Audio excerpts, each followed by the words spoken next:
Okay, wonderful. So we have here with us tonight Dr. Joshual Rosenthal, who is a medical doctor, dual board certified in sleep medicine and regenerative medicine. He's practicing on the cutting edge of science and technology with a focus on human optimization and longevity. We have Dr. Jimmy Kilimitzoglou, who is a biomimetic dentist, mimicking nature. He's a diplomat of the American Board of Oral Implantology with a focus on oral optimization and longevity. And our guest tonight is trained in biophysics at UC Berkeley. She was named Regent Scholar, the highest academic award granted by the University of California. Then she trained in medical oncology at Stanford University. After that, some 15 years later, she completed a 2-year fellowship in integrative medicine at the University of Arizona. And her CV is very long and extensive, and we only have an hour. So I'll tell you also that she's an author of an amazing book called End of One, One Man's Harvard Documented Remission of Incurable Cancer Using Only Natural Methods. Welcome, everybody. Beautiful. All right, great. So, Dr. Lemanne, I'm going to open the floor to you first and let you kind of introduce yourself and your philosophy and your approach. And tell us, if you could, and if you had the power, how would you cure cancer in America? Yeah. So, again, thank you so much for having me here. And what I do right now is I'm an integrative oncologist. So I'm trained and certified in standard oncology, and I use chemotherapy drugs and prescribe them. I work with radiation oncologists and surgeons to treat cancer patients from many different directions. But I've always had an interest in lifestyle approaches to serious disease, including cancer. And I've always wondered, since I was a child, literally, what can people do themselves at home in their daily lives to stay healthy, and if they get sick, to get well again? And that includes the disease cancer. So that's where my practice, the center of my practice is. So I help patients add, activities and lifestyle changes that they can do that are realistic for them, that will actually improve their outcome with standard treatments, if those are the treatments that they choose to do. Some patients choose not to do standard treatments, and I may not agree with that, or I might. But even if I don't, what I do is help them figure out if what they're doing is moving the needle. So we figure out how to measure whether their intervention, their chosen intervention, their diet, their exercise program, some other alternative treatment is actually helping them or not. And that is really what people want to know. They don't really care what you name your practice. You're an integrative doctor, Dr. Lemanne, patients never really get into that with me. That's just not a big interest of theirs. They want to know, can you help me?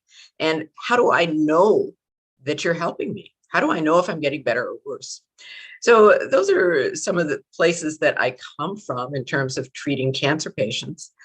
I think that a lot of cancer, not all of it, and I don't want to say that people cause their own cancers. They don't. Cancer's a lot of bad luck, being in the wrong place at the wrong time, maybe being in the middle of the wrong diet at the wrong time, because that's what you grew up with, or that's what you grew into as you had a busy career and family and those kinds of things. And maybe it wasn't the diet, maybe it was something else, maybe it's hereditary. We don't really know.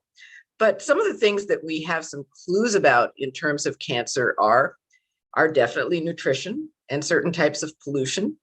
The obvious ones, air pollution. I know in New York and here in Oregon, where I live, we often have terrible air from forest fires, and that can be a problem. And we know that's carcinogenic, for instance. But if the wind is blowing the wrong way that day, you have to deal with it and try to figure out how to protect yourself and what to do.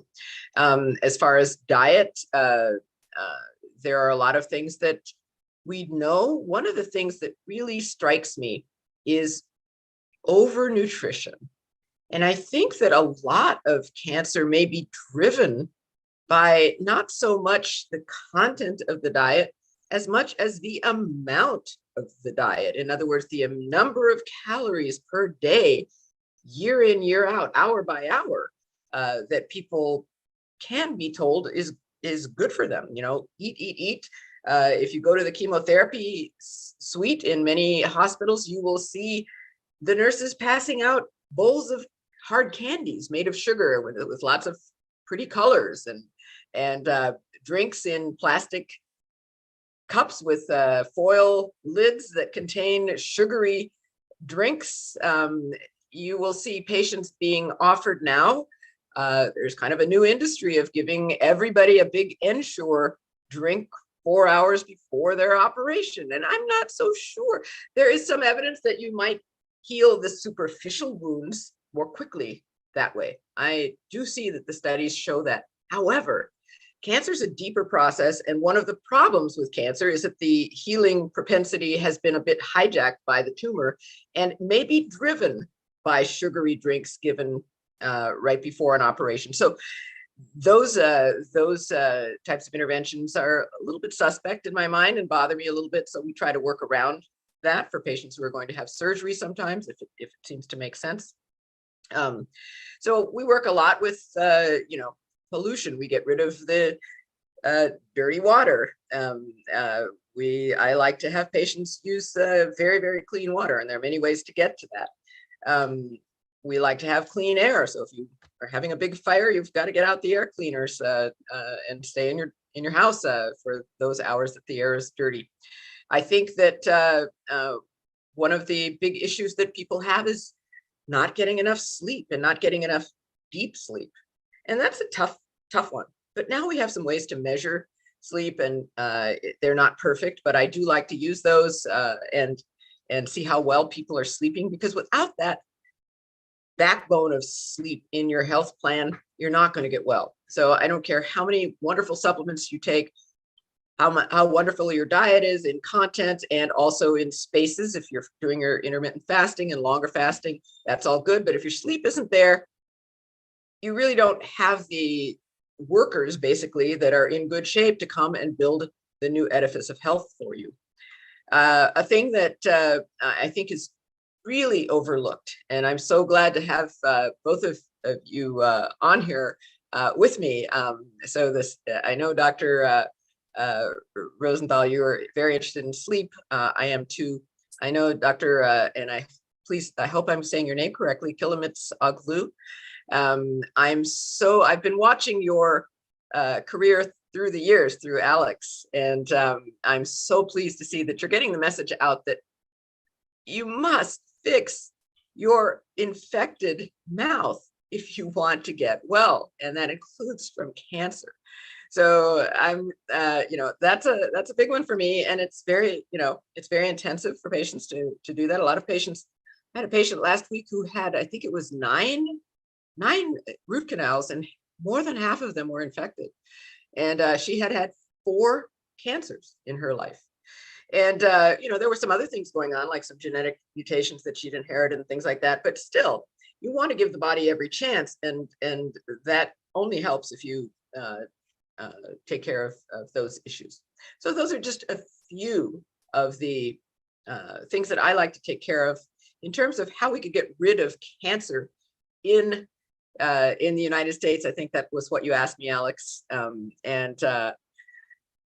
Well, I don't know if we could get rid of all cancer for everyone ever, but I think we could make a big, big difference with a few changes. Sleep would be one. A different approach to dental health would be another. Approach to fasting and longer spaces between meals would be one of the things that would be on my wish list. Of course, taking care of pollution. And there are other types of pollution that I'm interested in. So EMF pollution and electrical wiring, bad electrical wiring in old buildings that have had a lot of remodels. Those kinds of things are, I think overlooked. Maybe we don't have enough bandwidth or time to go into everything with every patient, but that is another thing that I think needs some attention. So I think that the quality of our light, the quality of our electrical environment, I'm not a person who thinks that, oh my goodness, we need to get rid of all EMF exposure and it's all completely toxic. But I do think that some of us are more sensitive than others. Those people do need to be protected. There probably are ways to at least provide some respite, at least in their bedroom. overnight from some exposures for those people who are particularly sensitive. And I think we need to pay more attention overall, which I think is being done in Europe. And I'm not an expert on this, but if anybody knows more about this than I do, I'm all ears. I'm interested in how in Europe EMF is considered a toxin, and exposures are limited and regulated a lot more than they are here. I'm sure it's not perfect, but so those are some of my interests. And thank you for listening. I'm very excited to be here. If you don't mind, I'm just going to piggyback because you said about the, Europe versus America, and I'm a bit of an EMF aficionado. The major difference is, the power grid, the AC power grid has a very different frequency. So we work at 60 hertz here, but in Europe, they operate at 50 hertz. Okay. And that number just seems like, well, they're different numbers. But again, because of the electrical nature of our biology, I know I heard you have a biophysics background, but so this is key that, mitochondria can oscillate at a frequency of 100 hertz. So obviously 50 is a harmonic of that 100. And so this may be, one of the reasons we see a greater sense of hypersensitivity in Europe as opposed to, the Americas. So the electromagnetic power systems are a little bit different, and those there are key differences. So anyway, I just wanted to jump in, but that was a great answer. I as a sleep physician, I loved your answer, of course, about sleep. But I think Jimmy, I think these are key tenets. Jimmy, you want to say hi? Yes. I'm very excited to have you here. Just listening to you, you basically gave an hour lecture in a matter of 10 minutes. So I really appreciate that. I want to ask you a question. So you mentioned about lifestyle and how that could be so beneficial in preventing or even curing cancer. Do you envision coaching someone on a regular basis? And do you customize supplements for each particular patient? Absolutely. So each patient gets a different coaching program from me, and a treatment program, and I absolutely customize the supplements and exercise and diet for each person. So I do see that different people, because I try to measure, and with the tests that we have, different people do respond somewhat differently to the same diet. So, and they can respond differently in different seasons. They can respond differently after a big operation, and or after a particular treatment. So temporarily. So we try to keep our finger on the pulse of the patient's dietary needs and supplement needs over time, and adjust them as we go forward. And I tell patients, what I tell you today is not going to be what I tell you in a year, because we're going to have new information. We're going to have new information from science. We're going to have new information about you. We're going to have a whole series of tests showing where you've been and where you're going in a year. So I prepare them for the fact that this is not only is it not one size fit all, it's not one time and you're done. It's a constant process of adjusting just like taking a shower. If the water, you have to adjust the heat of the water every now and then, and it's not going to be the same in the winter and the summer. Those kinds of things. Well, wonderful. So this is a great start to, I think, a great program, and really a beginning of a conversation that I think will be transformational. We have a group of clients that we work with. They work directly with my nurse practitioners under the direction and training of world-class functional medicine doctors like Dr. Rosenthal, Dr. Jimmy Kilimitzoglou, and now you, Dr. Lemanne. So the goal is to keep these people living as long as possible, circumvent many of these chronic illnesses that we're told are inevitable and incurable, and actually empower the crowning decade, whatever that happens to be, whether it's from 70 to 80, 80 to 90, 100 to 110, whatever that is, that we're living fully, we're enjoying life, we're functional, we are cognitively well, and we're doing things we love. So, when I speak to people, they put a limit on how long they want to live because they have this perception of what life is going to be like after 80. And I've met a man who was 105. He bowled every Wednesday, looked beautiful, sharp as a tack. His name is Gene Scala, lovely, lovely, beautiful Italian man. He He was enjoying his life at 105. The last time I saw him, he was celebrating his 107th birthday. So this is a remarkable specimen that got there by accident. I mean, he didn't have the science, the technology, brilliant physicians helping him circumvent all of these chronic illnesses that we've witnessed all around us. And this intense aging process where people in their 60s already look like, they're in their 80s and they're barely moving and they have this mentality of old, So I'd love to see how much more life we can dig out of those last 10 years of life and get more living out of it. So, and I think, if we can circumvent cancer by taking things back a decade or two or three, maybe genetically 4 or 5, and identify things that if you're kind of headed in a direction, there are simple course corrections that can be created. And you mentioned some of the testing that you would do. But before we get into that, I just want to tell our lovely guests here, Mary, Arlene, Constance, Darlene, Donna, Greg, Julia, Rob. Listen, welcome everybody. We're happy to have you. If you have questions, if you want to contribute to the conversation, please put your questions in the chat or the Q&A. And Mary, you have your hand raised. Is that what's happening? Mary, did you want to say hi?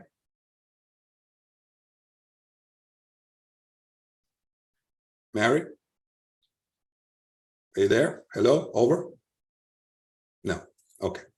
All right. So that's he's just giving a high five. We just have to high five her. That's all. Well, she does. Hold on. Okay. Good. All right. Very good. So that's kind of the focus. And I have a problem with the modern healthcare system because it kind of positioned itself in this downriver. Once people are already developing symptoms and they have no choice of what to do, and then the system kind of holds them, and then they build the insurance company as much as they can.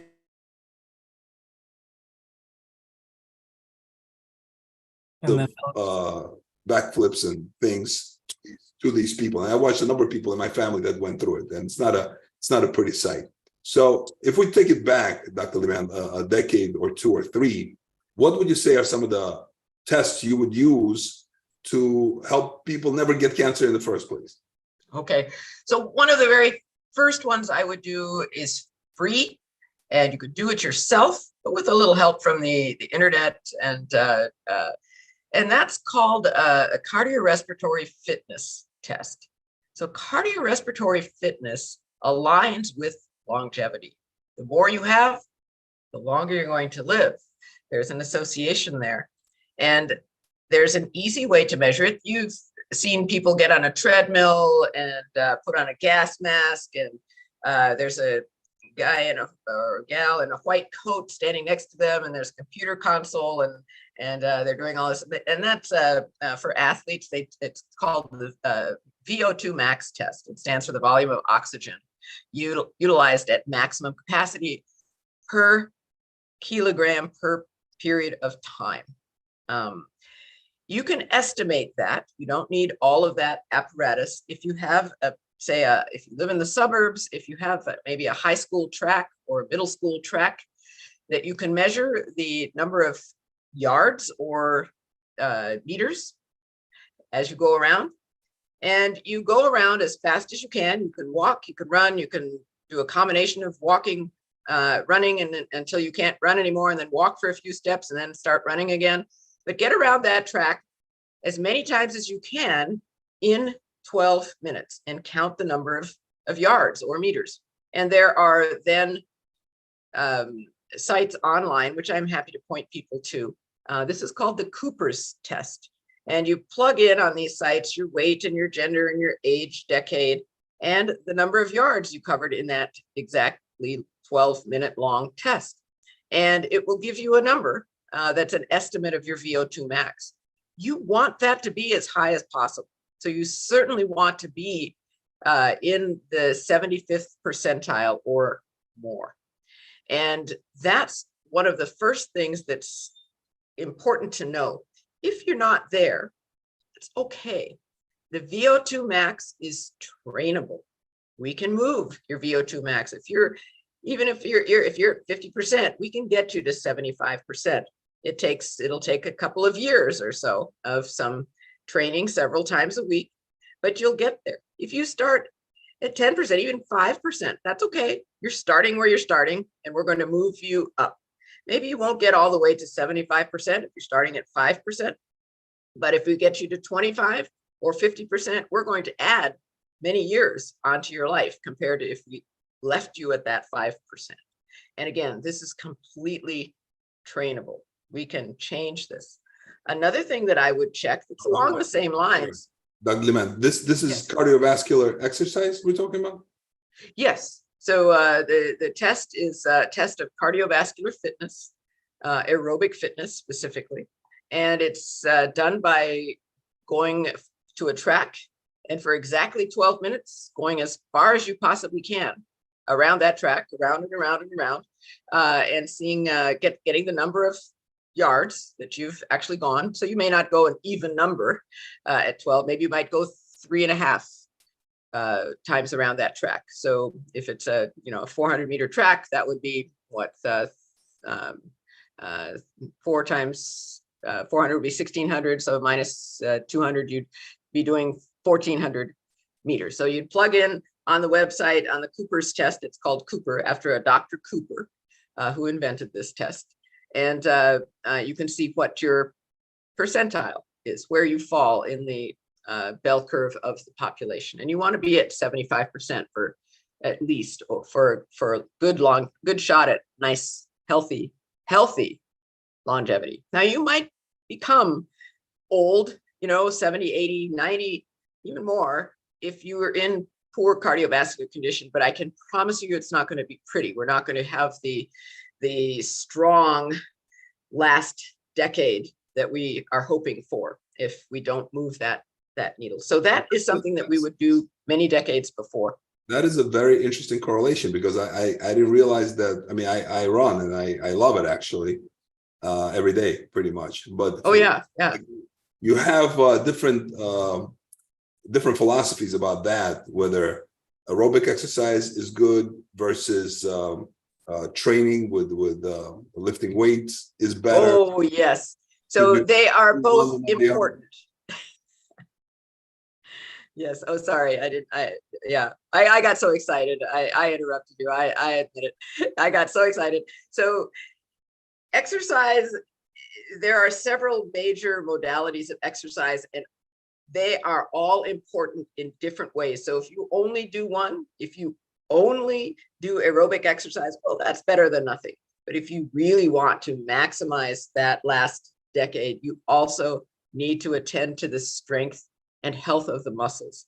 So the next test that I would do decades before we get to that last decade is a body composition scan using DEXA technology. So a lot of people understand DEXA scans for bone density, but I think a lot of people don't understand that you can use the same machine, just different software, and get a look at not only the bone density, but also the muscle compartment of the whole body. How much muscle do you have, what percentage?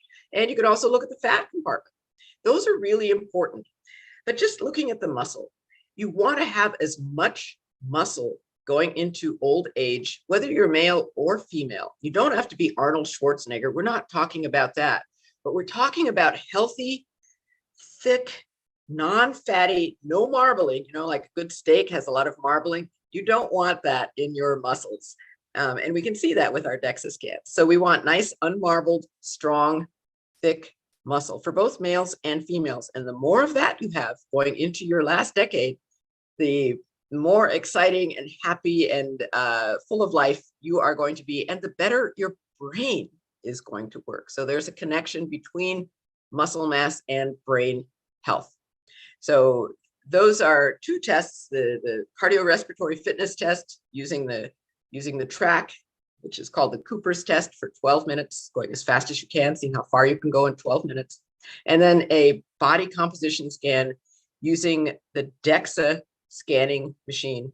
And I checked, you have a lot of those there in New York, and you can just sign up and walk in. You don't need a doctor to give you permission to get one of these tests, and you can have those done. And they're not terribly expensive. They're in the low 100s. Well, very good. So aerobic fitness, muscle training, and sleep, and good oral health. I think that one of the major contributors to a lot of the chronic illnesses is primarily because we get so much intervention in the oral cavity from the time we're children, pretty much. And the perverse incentives in the dentistry industry, as well as the medical industry, is that you want to try to do as much as possible because the insurance will pay you for doing and not doing.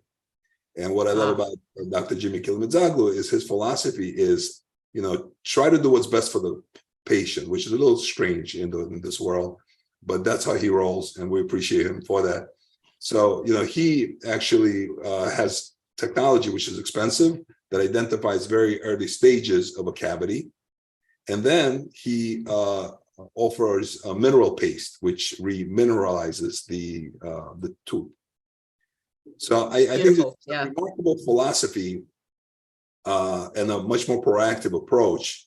And Dr. Rosenthal focuses on quantum medicine and sleep medicine and other really cutting edge technology that help things that look incurable actually cure themselves, like going to complete remission, which is I would call this miracle medicine on the one hand. On the other hand, it's just medicine that's actually focused on resolving the underlying cause of chronic illness.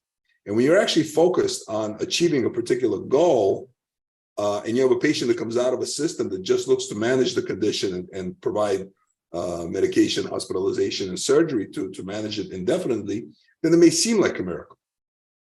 But it really isn't. It's just the natural outcome of a proactive approach to resolving the underlying cause of that particular chronic situation. So, okay, we spoke about oral health, we spoke about sleep, we spoke about aerobic fitness and strength training. But what about things like vitamin D levels? One of the things one of my doctors told me about was that if your vitamin D is under 20 nanograms per milliliter for an extended period of time, you have a 75% chance of developing colon cancer. Well, it's certainly oh, sorry, go ahead. And probably many other cancers and situations. Vitamin D is a crucially important thing, and the medical industry doesn't really care about it that much. Maybe now they're a little bit more proactive, but not really. So I completely agree that vitamin D levels are immensely important and they need to be checked frequently. So most of my cancer patients, when they first come, have low vitamin D levels, as do most Americans just who show up at the doctor who don't have a disease, at least on paper. And, there's two things about vitamin D that I think I would like to talk a little bit about. And one is that having a nice high vitamin D level without supplementation is a sign of good health, because it's a sign of somebody generally who's spending a lot of time outdoors in the sun without sunscreen and without excessive clothing. And the other thing about vitamin D that I want to just say that I think about a lot is that vitamin D is one thing that we can measure easily that comes to us through the sun. It's an interaction between our bodies and the sun. But there are likely many, many other interactions between our bodies and sunshine that we're not aware of and that we need to pay attention to. So I ask my patients, I do replete vitamin D with supplementation when needed. And I like to have the vitamin D at least 50. I prefer it to be around 70. And in certain conditions, like certain prostate cancer patients and certain lymphomas, I like to have it up around 100. But one of the things that I tell my patients is, yes, we're going to give you these pills, but they're just pills. And there's something else likely that you're going to get from real sunshine and that you can't get in a pill. So please get some sunshine every day on your bare skin, the torso, front and back, and the face, although most people are a little bit worried about getting wrinkles, so that's fine. Put a hat on or something like that. You get the torso, don't burn, but get the torso in the sun for 10, 20 minutes a day, and kind of in the middle of the day, not in the evening when the sun's rays are weaker, because you don't get as much or any vitamin D in that case. So in the middle of the day, a few minutes of sun for most people. If you have very light skin, maybe it's only 5 minutes that you need. If you have very dark skin, if you're of African descent, full-blooded African descent or something like that, have very dark skin, you might need 30, 40, 50 minutes a day to get the amount of vitamin D that someone who has lighter skin needs. So it is, really important to not only think about supplements, but also think about where is the underlying issue when someone has a low vitamin D level. It's that they're spending a lot of time indoors and they're not in the sun. And that's bad for you when it's overdone on many, many levels: exercise, light, circadian rhythm, and vitamin D, and whatever else the sun provides. Seems like nature is good, is what you're saying. Nature is good, yes. Donna had a question, comment. As we know, sugar feeds cancer. What's your take on eating whole fruits? Does the fructose bypass the liver with the fiber? So when I have a cancer patient who's worried about sugar and cancer, and every cancer patient should be, we don't say that there's a rule that you should follow. We actually measure. I put a 24-hour glucose monitor on those patients, and we see what their blood sugar does in response to everything. So fruit, protein, fruit can raise the blood sugar in some people. Certain fruits will, certain fruits won't, and it might be opposite in two different people. So, I've had people whose blood sugar goes way up if they eat cherries, but the next patient, it doesn't. These are fresh cherries. I have patients who, can eat a steak and their blood sugar goes way up because they're not processing protein in the way that we'd hope they would. So every patient's different. There are no evil foods. Well, that's not true. There are some foods that are evil, maybe marshmallows, I don't know. But there are, no evil fruits most likely for at least some people, but we do have to see in you. This was done. So if you were my patient, I would be using a 24-hour glucose monitor. It's a little patch that you put on the back of your arm right here, and it sends a signal to your iPhone, which we're going to have in another room so you don't get too many EMFs. But you will know right away exactly what foods, including fruits, do or do not raise your blood sugar. We also check the fasting insulin level. I really want to know how insulin sensitive patients are. So just checking the glucose isn't enough. You might have a nice low glucose level, but if you require a very high insulin level to get that low glucose level, that's a dangerous situation to be in if you have cancer, because insulin itself can stimulate the growth of some cancers. So just having a low glucose level is only half of the equation. We also want to have that low glucose level in the presence of very low insulin levels as well. We want you to be really insulin sensitive. And so we help you move the body toward that. Your body wants to be there too and can get there. And so we just show you how to take away the obstacles that are preventing your body from moving into a nicely insulin sensitive state. The teeth have a lot to do with that too. So, and sleep. Jimmy, Josh, any thoughts, questions? I mean, I just love everything that Dr. Lemanne has to say, because, you're really talking, I'm big on the physics side and the light side, and everything you said is the boiled down, like just high yield stuff you need to know. You don't need to understand that there's, infrared light outside, and when you go inside, you're not getting that, and that's having all you don't need to know any of that. You just, like you said, you need to get outside. We have these great measurements that kind of tell us whether you're telling the truth about getting outside or not. If you're not making any vitamin D, you're really not getting outside. So we have the lie detector for sunlight, sensible sun exposure, which is the word I use. I mean, I think people don't know what that is, right? I mean, no one knows what sensible sun exposure is because they just don't go outside. So they go outside, stay at the beach all day in August, and they get burnt to a crisp, and they don't understand, and they blame it on the sun being bad. But I am a full believer, as you are, that I believe that the sun is our friend. We just need to learn to play well and get along.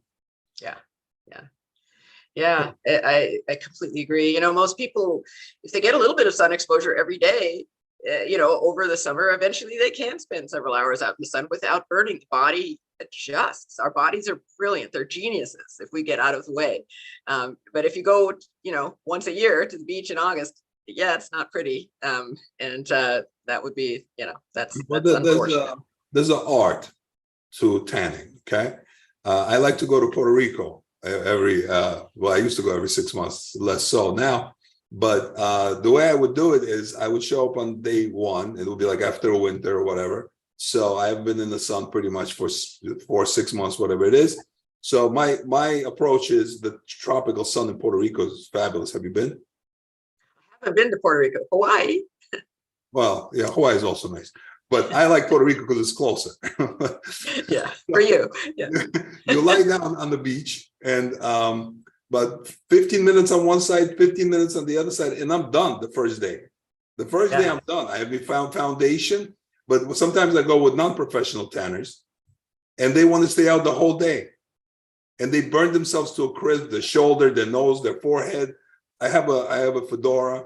I am very good at this. So, and then after that, like second, third, fourth day, fifth day, whatever, I can do whatever I want pretty much. I got to keep the shoulders covered, my head and my nose, and everything else is fine. Yeah. So sun is wonderful, but it's been demonized. Like a lot of the things that I think are healthy for us, it's been demonized. And I don't know if it's a conspiracy per se, but clearly there's a lot of profit and a lot of money in the management of chronic disease. $4.3 trillion as of and in sunscreen. Exactly right. So I remember back in the day, in the 80s or whatever, I used to buy sun cream that was just the oil. It was like a darkening oil. It was fantastic. I used to be very, very dark. It was wonderful.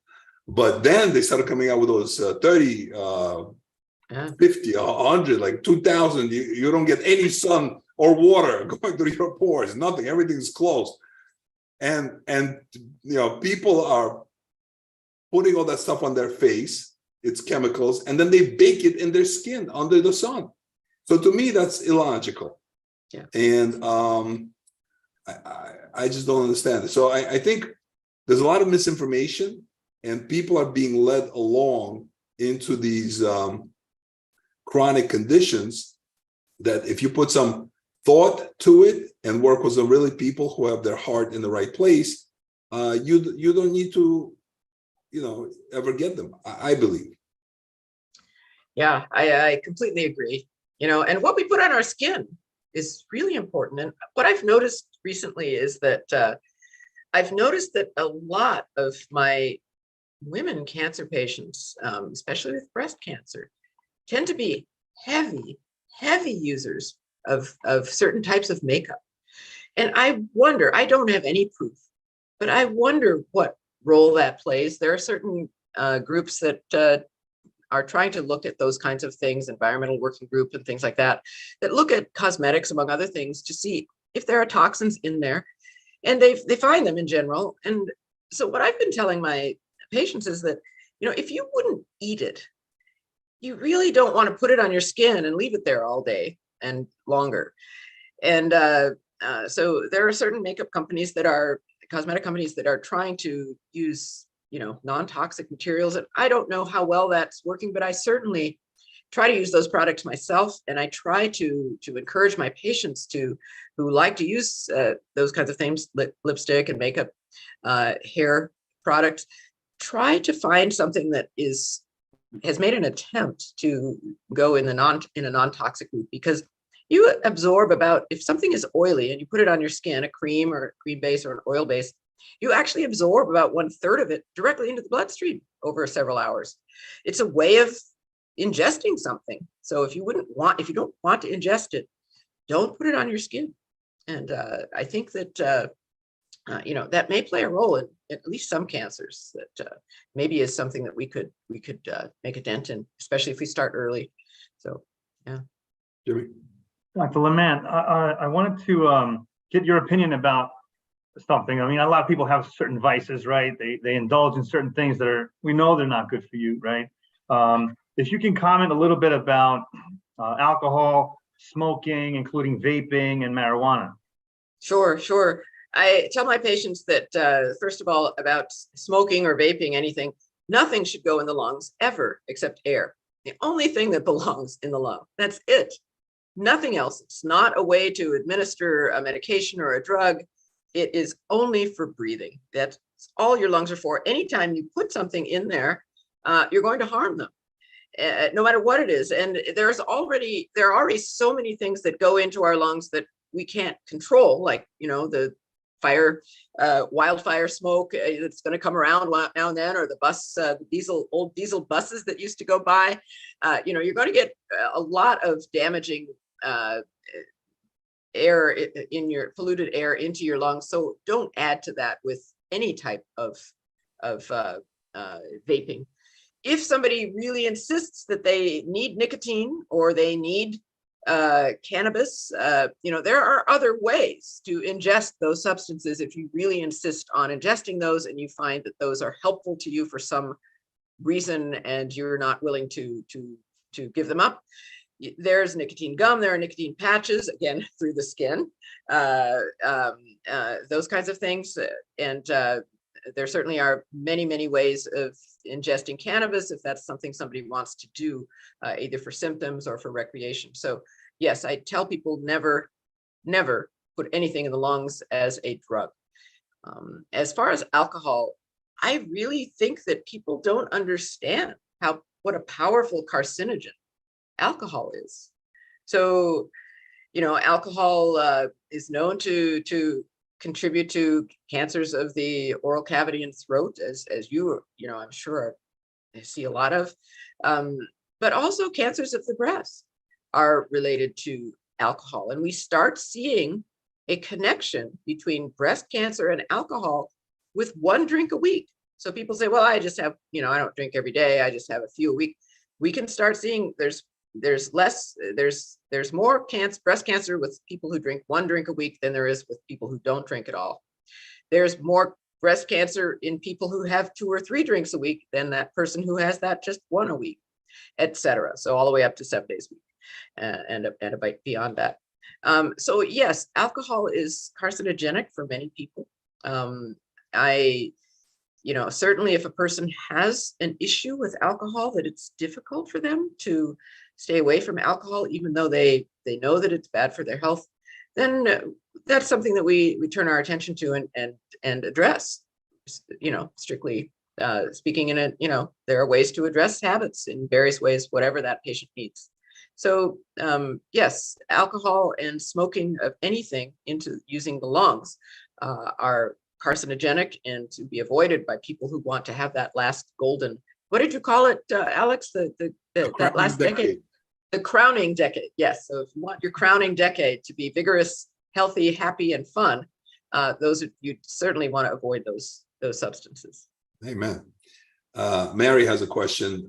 Does Dr. Lemanne have a specific glucose monitor she recommends? No, there are several good ones, and we can use whatever your insurance will bear or whatever, suits your iPhone or phone preference and what makes it easy for you. Some I think are easier than others, but some are more accurate than others, and that usually kind of doesn't go together with ease.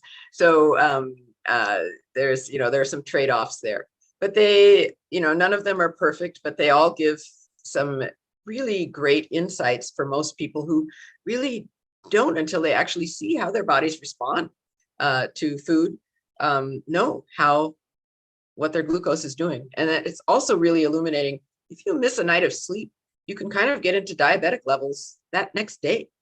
Everybody, even if you're not diabetic. And that's why people who do have night jobs for long periods of time tend to become diabetic and overweight, because their blood sugar tends to become dysregulated from the lack of sleep at night. So yes, the glucose monitors will give you insights, and it's not too important which one you choose. Pick one that you will use and that you like. If you don't like the first one, give it to your favorite uncle and get another one.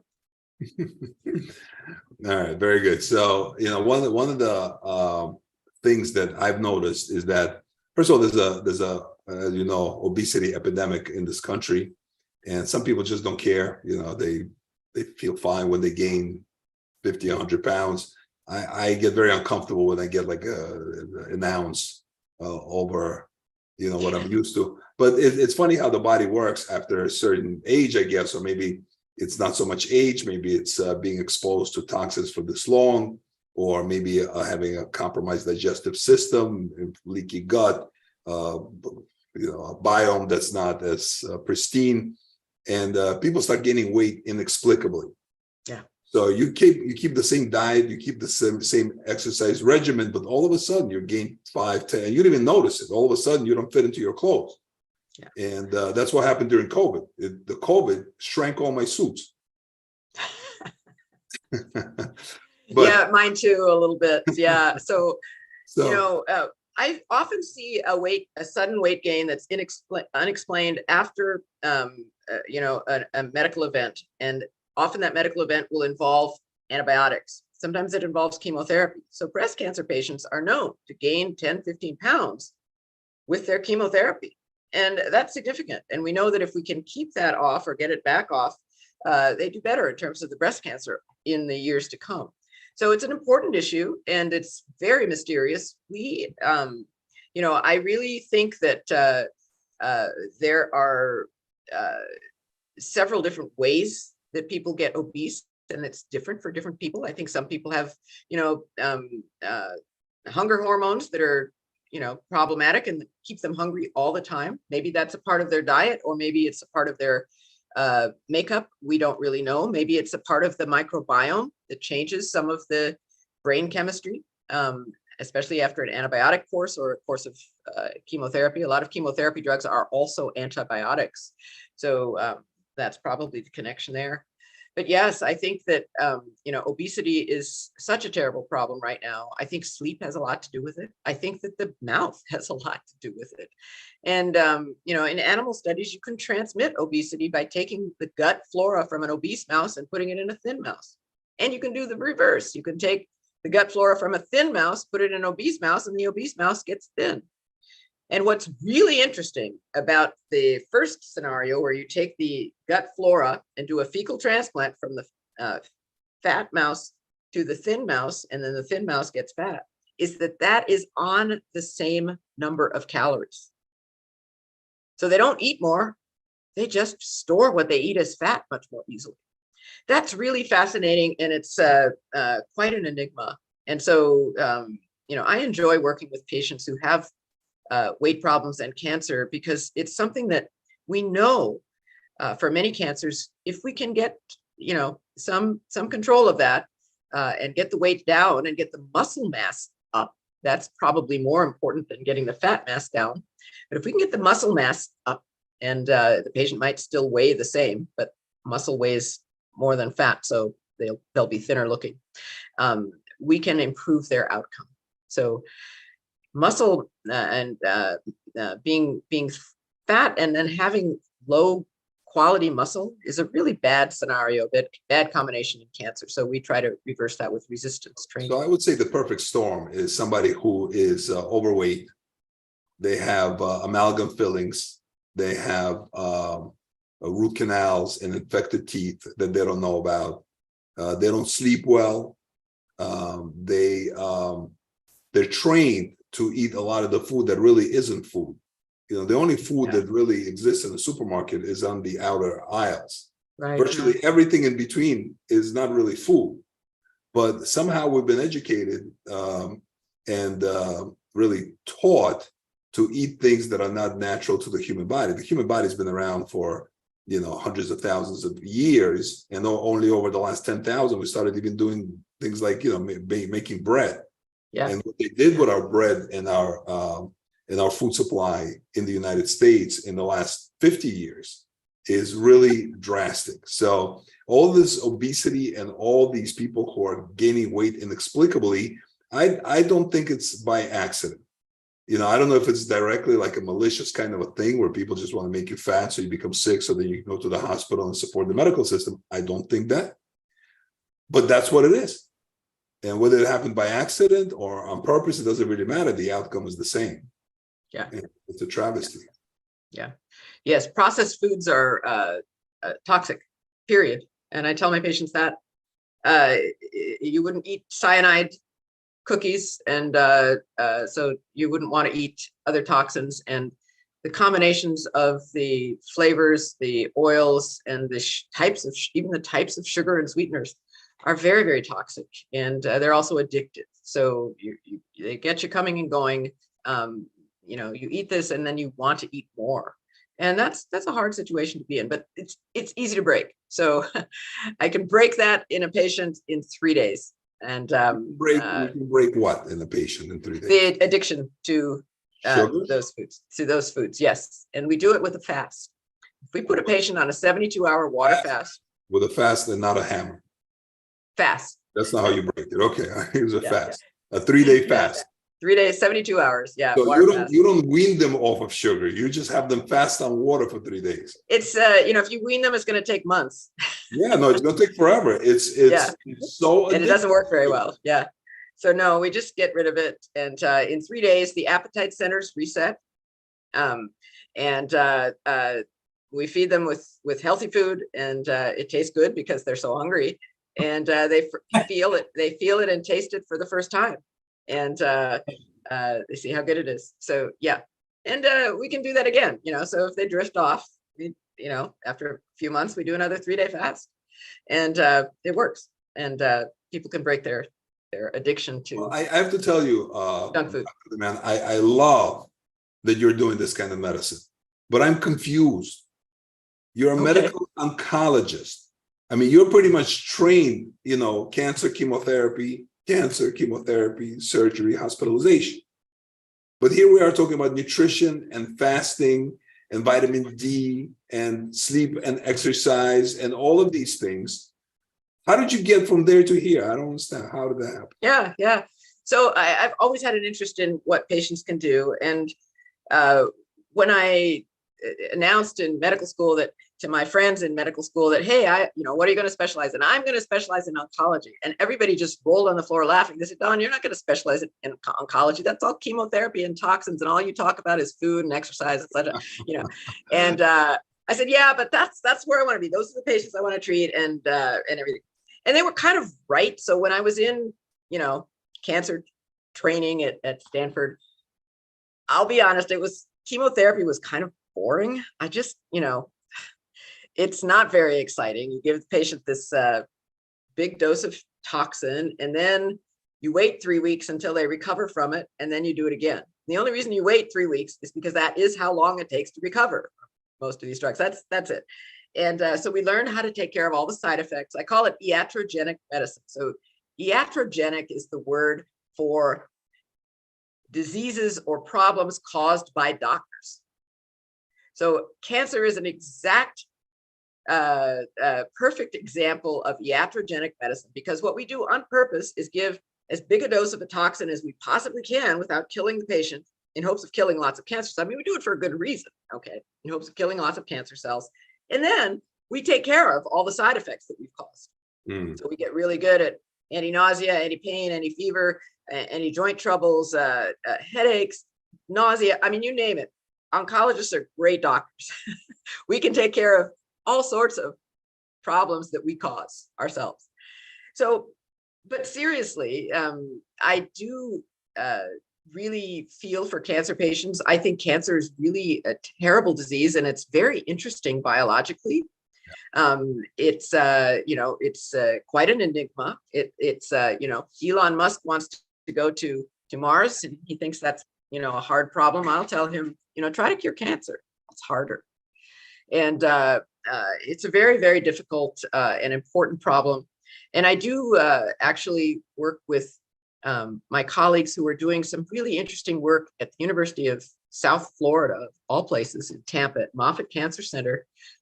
We're trying to use mathematical modeling to discover the smallest doses of treatment and the farthest intervals that we can give and still get really excellent responses. And what's really fascinating is we're getting better responses in terms of longevity and side effects compared to patients who are getting the full doses of certain cancer drugs.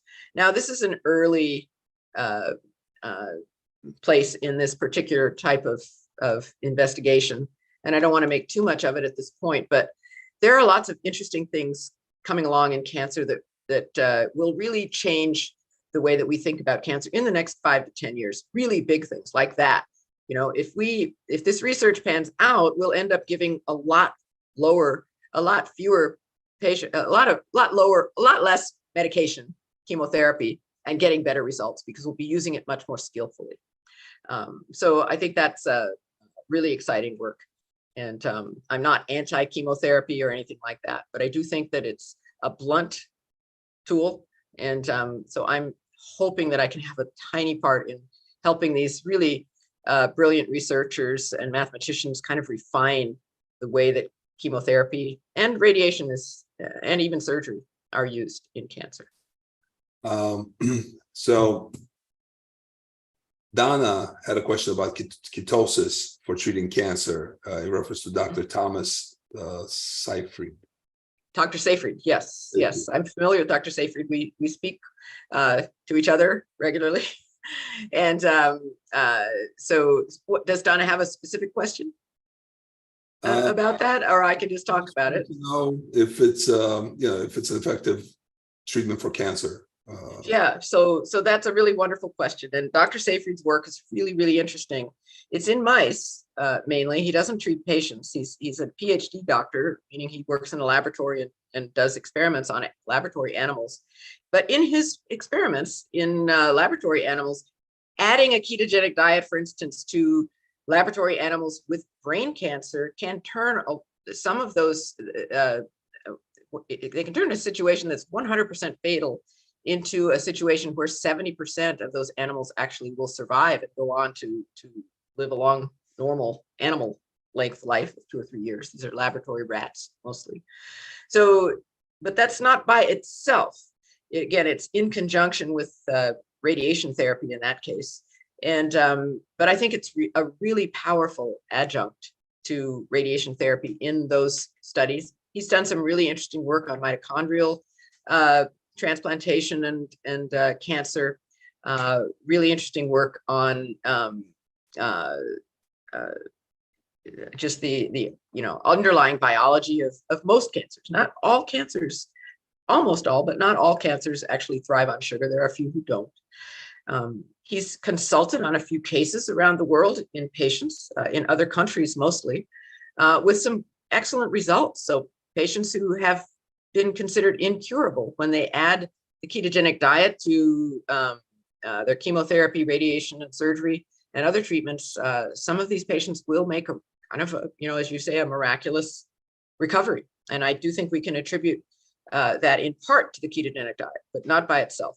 By itself, it's not that exciting as a cancer treatment, but in conjunction with other cancer treatments, it seems to be very, very powerful. Well, one of the things, I kind of grew up around holistic people and who look to cure everything with honey and oregano.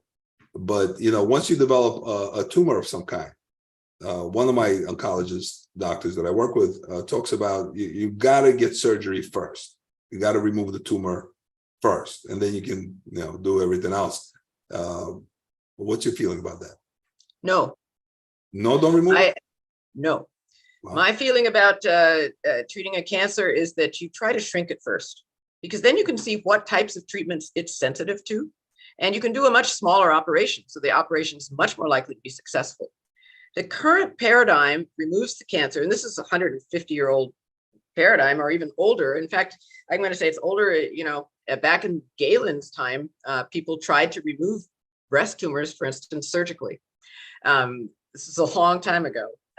And when you do that now, you then are, you take the tumor out and then you tell the patient, okay, you had a big tumor and now go have some chemotherapy. Okay. And then the patient asks, and this is a good question, how do I know this chemotherapy, which is really toxic, and this Dr. Lemanne is going to give it to me every 3 weeks because she's got to wait till the side effects wear off. How do I know it's helping? And the answer is, and nobody likes this answer, nobody. The answer is, we just have to wait and see over the next 5 to 10 years if this cancer comes back. If it doesn't, we can assume that maybe our treatment had something to do with it, maybe not. But if it does come back, we'll know it didn't work. When you stop and think, and this is a big problem in, standard oncology, it's also a problem in alternative medicine. So if you remove this tumor first and then you apply all these treatments, you have no idea if your treatment is having any effect whatsoever. But So Dr. Lemanne, you also mentioned a test where if you take out a tumor or I guess some of the cancer cells, that you can test a lot of different medications and supplements and everything else to see what actually works with this particular cancer, with this particular tumor. So you're saying, no, you'd rather do that inside the body? The best test as to whether a treatment is going to work for a patient is to treat the patient and see if the treatment works. Watch the tumor and see if it shrinks. So if you're forced to take out the tumor, and you will be eventually, so you want to treat that tumor ahead of time and shrink it down. Not all cases, but commonly in breast cancer, this is done if they have a large breast tumor. You want to shrink that tumor before you take it out. And you can tell if the tumor is responsive to your treatment, because the tumor will shrink right away. Within the first 3 weeks, if you give the right treatment, that tumor is going to shrink way, way down. And everybody's happy. The patient's happy, the surgeon's happy because they can do a smaller operation.